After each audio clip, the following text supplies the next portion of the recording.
Jadi sambal mangga ni dia ada rasa pedas, dia ada rasa masam.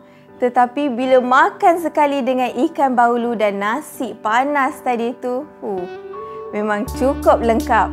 Makanan menarik yang Ad ingin cuba di Sandakan adalah di restoran Nasi Manuk yang terletak di Bandar Sandakan. Hidangan menarik yang Ad nak cuba ni namanya adalah ikan baulu sambal mangga.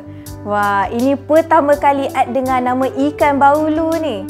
Hidangan ni menggunakan ikan baulu tanpa tulang yang dicelup tepung dan digoreng rangup.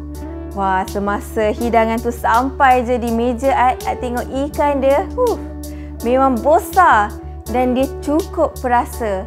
Dia pula dihidangkan sekali dengan nasi panas, tempe, timun, sambal dan juga sup kosong. Daripada namanya sahaja memang boleh terbayang keunikan dia. Nama ikan baulu ni pun pertama kali Ad dengar.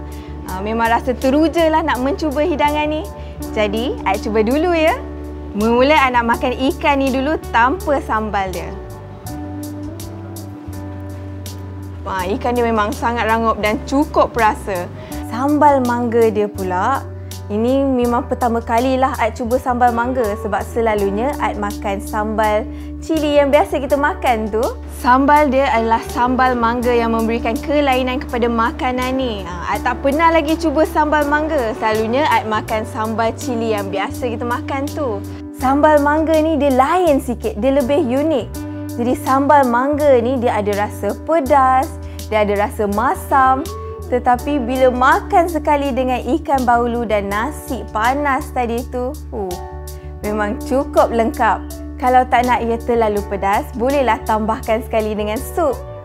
Hidangan ni memang sedap dimakan di waktu tengah hari dan juga waktu malam. Sambal mangga dia ni memang terasa pedas-pedas, masam dan sedikit rasa manis. Memang cukup unik.